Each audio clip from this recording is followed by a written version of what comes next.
Coríntios capítulo 1.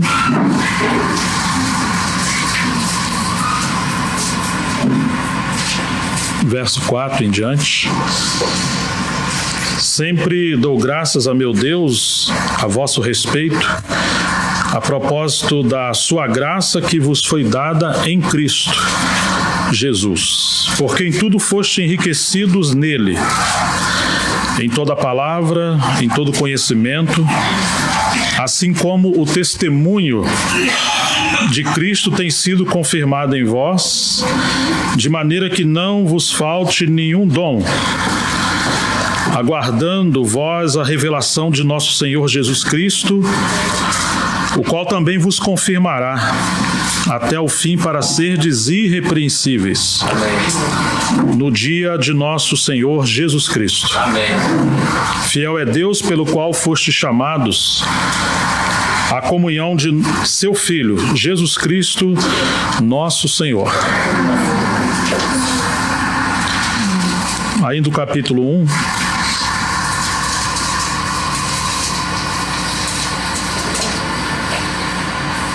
Verso 17. Porque não me enviou Cristo para batizar, mas sim para pregar o Evangelho, não com sabedoria de palavra, para que se não anule a cruz de Cristo. Certamente a palavra da cruz é loucura para os que se perdem, mas para nós, os que somos salvos, poder de Deus. Capítulo 2. Eu, irmãos, quando fui ter convosco, anunciando-vos o testemunho de Deus, não fiz com ostentação de linguagem ou de sabedoria, porque decidi nada saber entre vós, senão a Jesus Cristo e este crucificado.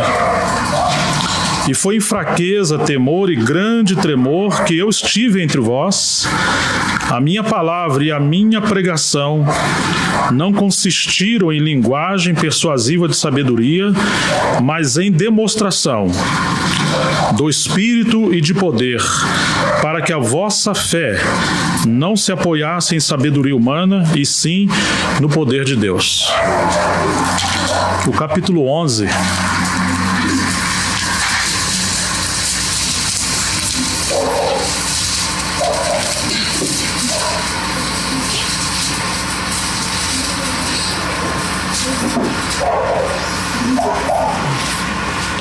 Verso 23 em diante. Porque eu recebi do Senhor o que também vos entreguei, que o Senhor Jesus, na noite em que foi traído, tomou o pão e, tendo dado graças, o partiu e disse: isto é o meu corpo que é dado por vós. Fazei isso em memória de mim. Por semelhante modo, depois de haver ceado, tomou também o cálice, dizendo: este cálice é a nova aliança no meu sangue. Fazei isso todas as vezes que o beberdes em memória de mim.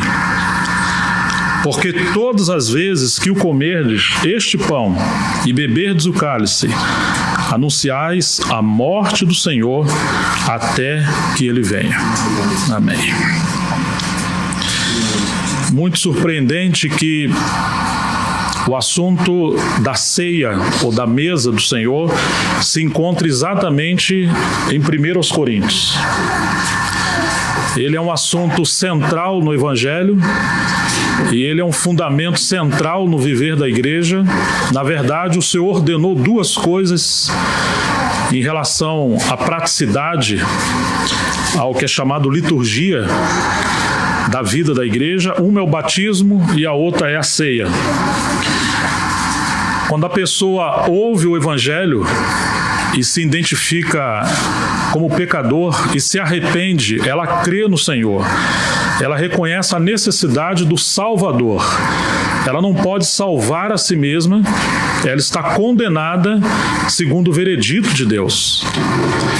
O Senhor julgou o pecado e ele sentenciou como juiz.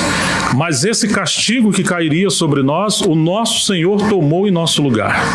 É como se, como diz a palavra, a misericórdia triunfa sobre o juízo. o mesmo juízo que cairia sobre a humanidade, que todos éramos destinados ao castigo eterno. O Filho de Deus, representando a misericórdia, a natureza de amor de Deus, ele correu em nosso lugar e no lugar desse juízo cair sobre nós, caiu sobre ele. E assim vemos que a misericórdia triunfou sobre o juízo. Não é que Deus não julgou, mas é que o seu Filho tomou o nosso lugar. Agora, uma vez que somos frutos dessa obra do Senhor no Calvário, tomando o nosso lugar, ele nos preparou uma mesa. E ele nos ordenou que deveríamos praticar essa celebração a ele, que devemos tomar do seu corpo e também tomar do pão e beber do cálice. Então nós temos essas duas práticas que devemos perseverar. Uma vez que somos batizados, nós somos sepultados, e devemos nos lembrar que fomos batizados ou enterrados o velho homem, mas nós fomos sepultados como aqueles indivíduos individualistas, aqueles homens e mulheres que viviam para si, centrados em si mesmo. Uma vez fomos batizados como pecadores condenados. E quando saímos das águas pela fé no Senhor, nós somos ressuscitados no poder daquele que ressuscitou a Jesus Cristo dentre os mortos. Só que quando saímos das águas, que o Senhor abra os nossos olhos, nós saímos não mais como aqueles indivíduos individualistas. Deveríamos ter a consciência de que agora somos membros do corpo de Cristo. O Senhor nos livrou não apenas da condenação eterna do lago de fogo, mas Ele também nos livrou de nós mesmos, da velha natureza, do velho Adão. E agora devemos viver pela nova vida em Cristo Jesus. E uma forma de isso ser celebrado é a mesa do Senhor. Nós nos lembramos do Senhor na sua mesa, mas também no capítulo 10, verso 14 em diante, lembramos que o cálice da bênção que abençoamos é a comunhão no seu sangue. E o pão que partimos é a comunhão do corpo de Cristo. Muitas vezes lembramos do Senhor, mas esquecemos que uma vez que partimos o pão, nós firmamos mais uma vez esse pacto de aliança com Ele e uns com os outros. Quando Jesus falou que aquele que come o pão comigo, ou aquele que eu dei o pão, levantou contra mim o seu calcanhar, falando em relação a Judas, e justamente na mesa. Porque na cultura judaica, quando eles recebiam alguém em casa e comiam pão, aquilo também representava um pacto de aliança. Agora nós somos um só. Por isso eles não comiam com qualquer um. Eles não comiam com estranhos. Eles comiam com seus irmãos. O pão que partiam, não apenas na ceia do Senhor representa isso, mas isso já fazia parte da cultura judaica. E como nós precisamos ver isso? Que uma vez que partimos o pão, mais uma vez estamos fortalecendo a nossa aliança de amor, a aliança de sangue que Ele derramou por nós, mas não apenas com Ele, mas também uns com os outros. Por isso que quando Jesus está ceando com seus discípulos, Ele se levanta, tira as suas vestes superiores e Ele pega uma bacia com água e passa a lavar os pés dos discípulos. Porque agora, sendo Ele mestre e Senhor, Ele nos deu o exemplo. Nós estamos nos alimentando da sua vida para sermos semelhantes a Ele. E como Ele foi? Ele foi o mestre do amor. Ele lavou os pés dos discípulos. Ele passou a demonstrar a necessidade de que quanto mais o conhecermos, mais humilde deveríamos ser, mais servos uns dos outros devemos ser. A ceia, ela não apenas nos leva a celebrar o nosso Senhor, mas ela também nos leva a essa posição de nos identificarmos com Ele. E como Ele é? Ele é o servo. Ele é aquele que desceu às partes mais baixas para agradar o seu Pai. Quando nós encontramos o apóstolo Paulo falando da ceia do Senhor, ou do partir do pão, não apenas devemos ver isso como um ensinamento a ser praticado, que de fato é isso, mas é também uma correção. Você se lembra o que estava acontecendo na igreja em Corinto? Eles foram chamados, como lemos, à comunhão do seu Filho. o Filho de Deus, nosso Senhor Jesus Cristo. Mas como se identificar com ele e não se identificar com a cruz? É impossível. E eles se esqueceram dessa identificação. Eles foram enriquecidos em toda a palavra, em toda a sabedoria, em todos os dons, porém em Cristo. Uma vez que se perde Cristo de foco, todas essas coisas perdem sentido, elas perdem a sua centralidade, se tornam vazias. E Paulo está ressaltando isso, porque embora eles tivessem todas essas dádivas do Senhor, eles se dividiram entre eles. Eles tinham preferências ministeriais. Eles se dividiram pelos dons espirituais. Inclusive, haviam grupos separados uns dos outros. E Paulo agora está dizendo que o testemunho de Jesus foi anunciado entre eles. Quando ele esteve com os irmãos, ele não se ocupou de outra coisa, a não ser em anunciar o testemunho de Deus. E ele fez isso de maneira a se despir de palavras mais profundas ou de conhecimento mais elevados. Você imagina um homem tão sábio, tão erudito como Paulo, e ele teve que, de alguma maneira, depender da graça de Deus tão grande para não revelar outra coisa a não ser Jesus Cristo. Os coríntios eram ávidos por conhecimento. Fazia parte da Grécia Antiga e diz que os gregos buscam conhecimento e os judeus querem sinais. E Paulo procurou, com a graça de Deus, demonstrar de alguma maneira nem uma coisa nem outra, mas Cristo Jesus, o poder de Deus e sabedoria de Deus. Ainda assim, irmãos, nós vemos que eles se separaram. E agora, quando eles partiam o pão, quando eles se esqueceram do seu maior chamamento com a identificação com Cristo, no verso 17 desse capítulo, Paulo teve de dizer que quando eles se ajuntavam não era para melhor, era para pior. Por que para pior? Porque eles perderam aquela base central da pessoa do nosso Senhor. Eles perderam esse chamamento celestial, a comunhão do nosso Senhor. E infelizmente Paulo teve que corrigir, porque quando eles se reuniam como igreja, haviam dissensões entre eles. E Paulo até cria que isso era necessário para que os sinceros pudessem se manifestar e perseverar e convidar os seus irmãos a seguirem apenas o nosso Senhor.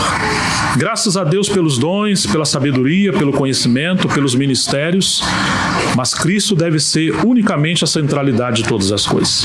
Eles não poderiam se dividir por nenhuma dessas coisas.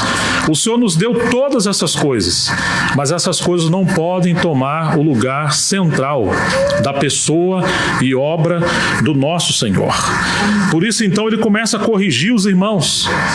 E então, no verso 23, ele fala: eu recebi do Senhor o que também vos entreguei, que o Senhor Jesus, na noite em que foi traído, tomou o pão e, tendo dado graças. Ô, irmãos, será que podemos ver isso? Que a noite que o Senhor tomou o pão e deu graças para parti-lo com seus discípulos, foi justamente na noite que ele foi traído. Apesar dele ser traído, aquilo para ele não foi pego de surpresa, porque desde o começo, quando ele foi batizado ali no Jordão, ele foi batizado para, desde o começo, se preparar para o seu martírio, para a cruz. Ele sabia de onde ele veio, ele sabia para onde ele estava indo. Ele sabia que Judas era o traidor, mas ainda assim ele não se apartou. Por que deu graças? Ele deu graças porque ele conheceu o seu pai. Ele conhecia o seu pai e a sua vontade. Então ele foi aquele filho obediente ao seu pai.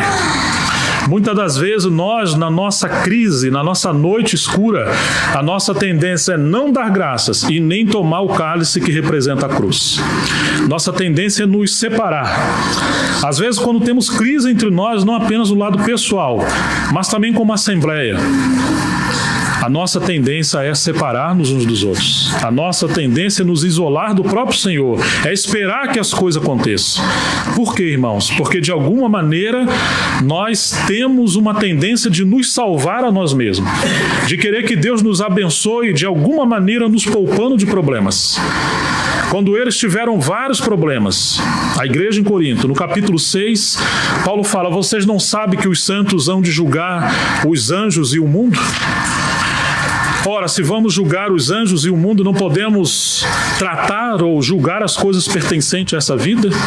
Em outras palavras, teremos problemas. Mas não devemos fugir dos problemas. Os problemas são uma permissão de Deus para nos ensinar algo da sua natureza de amor, em como lidar com tudo isso, em como aprender a glorificar, a honrar o Senhor no meio das crises. Se nós, no meio das crises, seja pessoal, familiar ou no contexto da Assembleia, nós não pudermos aprender aquelas lições sobre humildade, obediência, perdão, misericórdia, ou tomar a cruz e sofrer o dano, como disse Paulo, nós seremos reprovados. E Paulo então pergunta: como é que vocês vão julgar os anjos e o mundo, se nas coisas mínimas pertencentes a essa vida, vocês não estão sendo aprovados? Em outras palavras, irmãos, devemos aprender a conhecer a cruz e conhecer o princípio do nosso Senhor. As coisas acontecem para sermos mais semelhantes a Jesus, conhecermos muito mais o nosso Senhor. E agora Paulo está falando para ele: olha, foi nessa noite que ele tomou o pão e deu graças. Tendo Jesus amado os seus, ele os amou até o fim. Quantas oportunidades, quantas adversidades, quantas incompreensões, quantos tropeços Jesus enfrentou no contexto da sua jornada com os seus discípulos. Mas ele sabia que foi o Pai que deu os seus discípulos para ele, inclusive Judas. O mesmo amor que o Senhor compartilhou com Pedro, Tiago, João, ele também compartilhou com Judas.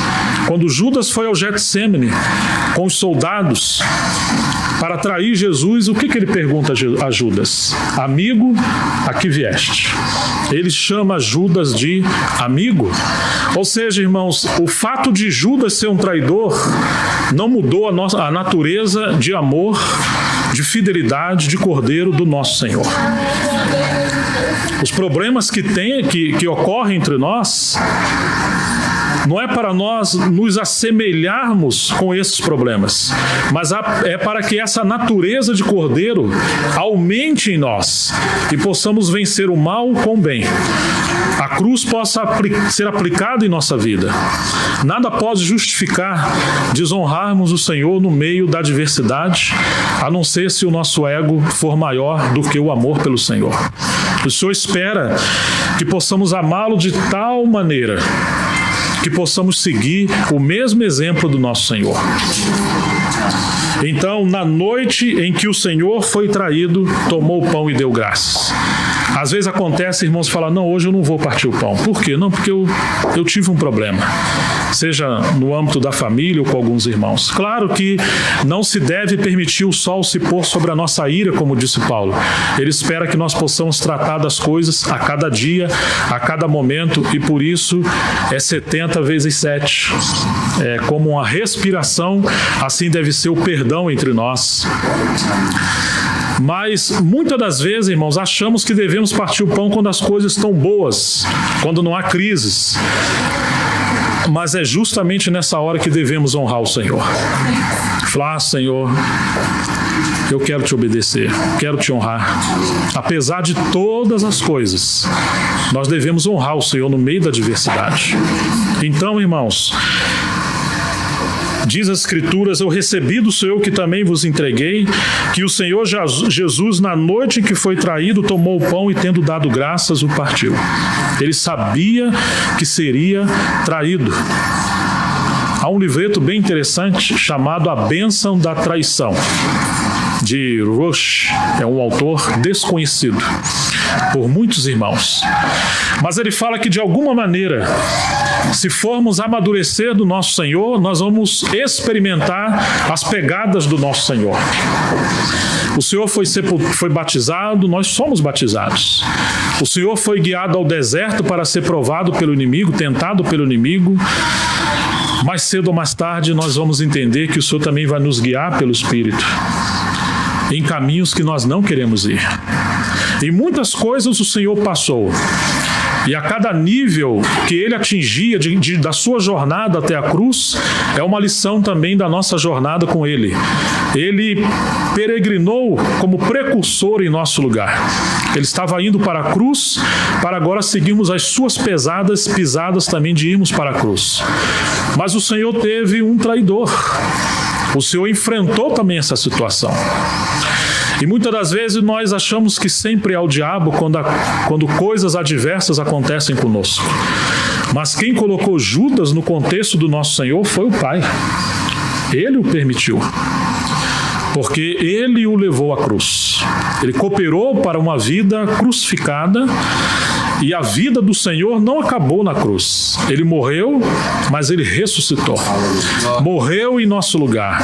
Ele não foi forçado, ele se entregou por amor, pela presciência e decreto determinado de antemão pelo nosso Senhor, o nosso Pai. Agora Jesus ressuscita, ascende aos céus e ele está assentado à direita do Pai por dignidade. Então ele foi glorificado, ele foi aprovado por Deus. O Senhor espera também que nós possamos passar por essas pegadas de não nos salvarmos, mas que possamos honrar o nosso Senhor no meio de qualquer adversidade. Então não apenas creremos no Senhor como nosso Salvador, mas muito mais como nosso Senhor. Ele quer nos guiar, irmãos, a uma vida mais profunda com Ele. Só que Ele é o crucificado. Então graças a Deus que, tendo Jesus dado graças na noite em que foi traído, no lugar de esperarmos dias melhores, nós devemos esperar conhecer a vontade de Deus. Não importa em que circunstância, devemos orar para sermos semelhantes ao nosso Senhor, amar o nosso Senhor acima de todas as coisas. Tendo dado graças, o partiu e disse: isto é o meu corpo que é dado por vós, fazei isso em memória de mim. Hoje é um dia para nos lembrarmos totalmente do nosso Senhor. Mas lembre-se, quando tomamos o pão, nós também estamos renovando a nossa aliança com o Senhor, de amor, e devemos pedir a sua graça, porque de fato o Espírito Santo ministra Cristo a nós pelo pão e pelo cálice, para que possamos viver por sua vida. Por semelhante modo, depois de haver ceado, tomou também o cálice, dizendo: este cálice é a nova aliança no meu sangue, fazei isso todas as vezes que o beberdes em memória de mim. Aquela velha aliança, as palavras do Senhor, seus mandamentos foram escritas em tábuas de pedra. Mas o Senhor prometeu por boca de Jeremias em que novo pacto ele ia fazer. Viria um novo tempo de uma nova aliança. Ele mudaria o coração de pedra e daria um coração de carne. Ele daria um novo espírito e escreveria as suas leis no nosso coração. Aquele pacto de que aquilo que não conseguimos cumprir, porque ainda que o Espírito veio no Velho Testamento sobre vários dos seus servos, mas ele não habitava dentro dos seus servos. Mas agora o próprio Filho de Deus se fez homem. E como homem ele foi à cruz. Ele morre em nosso lugar. Agora ele ressuscitou como um homem glorificado. 100% Deus, 100% homem. Então agora o Espírito do Cordeiro, o Espírito de Cristo é derramado. Nós recebemos esse Espírito do Cordeiro. E como é o Cordeiro? Como foi o Cordeiro? Isaías 53 diz que ele, como ovelha muda, ele foi ao matadouro. Ele não abriu a sua boca. Ele se entregou completamente ao seu Pai. Agora o Senhor nos fez uma nova aliança no seu sangue, de que no Velho Testamento dizia: o homem que praticar essas coisas, por ela viverá. Mas quanto mais o homem tentou obedecer à lei, mais pecador se revelou. Então, irmãos, o homem estava debaixo da sentença de juízo, porque jamais poderia salvar a si mesmo, jamais poderia mudar a sua natureza. Mas o Espírito que nós recebemos é desse homem glorificado, 100% Deus, 100% homem. E por isso, como ele é O Cristo de Deus, que veio habitar em nós, agora Ele nos deu um novo coração, nos deu um novo Espírito, o Espírito do homem glorificado também. E por esse Espírito de obediência, o Espírito de Cristo, nós podemos obedecer ao Senhor. Nós podemos orar: Senhor, viva em nós, ensina-nos a viver por essa vida. Por isso Paulo falou: se alguém não tem o Espírito de Cristo, esse tal não é dele. Como era o Espírito de Cristo? Ele não se salvou. Ele veio para obedecer o seu Pai. Ele morreu na cruz em obediência. Agora esse Espírito está em nós para obedecermos o nosso Pai, para vivermos uma vida de entrega total e para que Ele seja glorificado através de muitos filhos que estão vivendo por esse espírito de obediência, de humildade e de consagração. Este cálice é a nova aliança no meu sangue, uma nova aliança, aliança no sangue do Cordeiro, e agora Ele veio viver em nós. Fazei isso todas as vezes que o beberdes em memória de mim, porque todas as vezes que comerdes este pão e beberdes o cálice, anunciais a morte do Senhor até que Ele venha. E o capítulo 10, rapidamente, verso 15, falo a criteriosos, como a criteriosos, julgai vós mesmo o que vos digo. Porventura o cálice da bênção que abençoamos não é a comunhão do sangue de Cristo? Há uma comunhão gloriosa do sangue, porque sangue é vida. O Senhor espera que a relação que temos não seja algo social, mas seja esse milagre da comunhão da Trindade que agora está em nós pelo Espírito Santo. A comunhão do Espírito Santo, a comunhão na vida de Cristo, a vida do Senhor que está em nós. O pão que partimos não é a comunhão do corpo de Cristo? Ou seja, não apenas nos lembramos do Senhor, mas nós também estamos dizendo, como ele vai dizer no verso 17, porque nós, embora somos muitos, somos unicamente um pão, um só corpo, porque todos participamos de um único pão. Hoje temos esse pão diante de nós, mas antes eram vários trigos com as suas cascas. E seu agricultor, ou aquele que trabalhou, plantou um dia um trigo, ou vários grãos, mas essa semente, como diz o Senhor, se o grão de trigo cair em terra e não morrer, ele fica sozinho. Falando do nosso Senhor em João 12. Nós pegamos um grão de trigo, quão bonitinho, quão douradinho ele é, sua casca é linda, mas essa casca protege a vida que está dentro dela. O Senhor teve que ser sepultado como um grão de trigo. Você imagine a chuva que cai sobre a terra e agora cria aquela, como lama, essa pele, essa proteção do grão de trigo, a sua casca vai apodrecer, vai ser trincado, os germes da terra começam a comer. O sol, quando vem forte, resseca essa casca. E agora a vida que está dentro do grão que foi quebrado, ele encontra caminho para essa vida nascer, frutificar e se tornar uma planta grande que gere milhares. A casca, ela de alguma maneira aprisiona a vida. E o Senhor morreu por nós e foi sepultado e desceu às partes mais baixas da terra. Agora, de alguma maneira, todos nós somos grãos. E o que o Senhor espera de nós? Porque os coríntios, com seus dons, ministério, sabedoria, eles se tornaram vários grãos não quebrantados, cada um procurando ajuntar os seus grãos em algum canto. Mas Paulo está dizendo, gente, se vocês participaram desse pão, esse pão um dia foram vários grãos que foram quebrados, depois eles foram moídos e depois eles foram feitos numa só massa. Agora ele está dizendo que quando nós comemos desse pão, nós nos tornamos uma só massa. O Senhor espera que essa vida que está em nós seja mais forte do que o nosso ego, seja mais forte do que nossas opiniões. Essa vida seja mais forte de toda e qualquer limitação nossa, de todas as nossas crises, e possamos aceitar sermos quebrantados juntos, para não sermos vários grãos, cada um buscando o seu interesse, mas possamos ser moídos pela obra da cruz, pela disciplina do Espírito Santo. e agora, de fato, o testemunho do Senhor ser algo em realidade entre nós. Não mais eu, mas Cristo é um lado da vida individual. Mas quando Paulo fala Cristo em vós, a esperança da glória.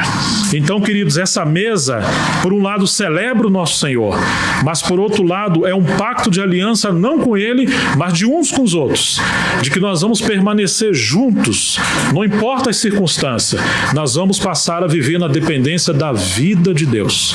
E como Ele não veio se salvar, que o Senhor nos ajude a nenhum de nós buscarmos nos salvar da cruz ou das circunstâncias, mas que possamos perseverar e honrar o Senhor até o fim. Possamos fazer isso em memória dEle e que a sua vida aumente abundantemente entre nós. Vamos orar ao Senhor.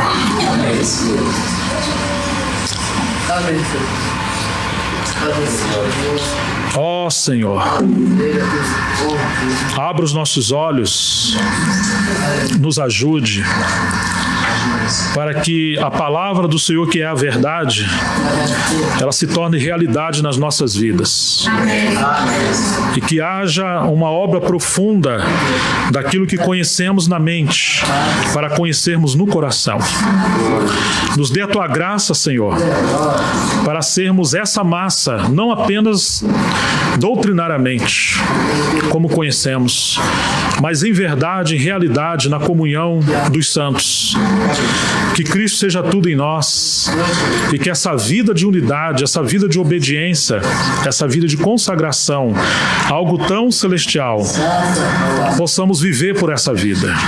Obrigado pela entrega do nosso Senhor, que não se salvou.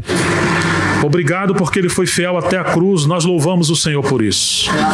E ao partirmos o pão, Senhor, nós também nos identificamos com essa vida. E queremos a graça do Senhor para seguirmos o Senhor fiéis a Ele e a Tua verdade uns com os outros até o fim. Que a Tua bênção seja abundante entre nós, em nome de Jesus. Amém.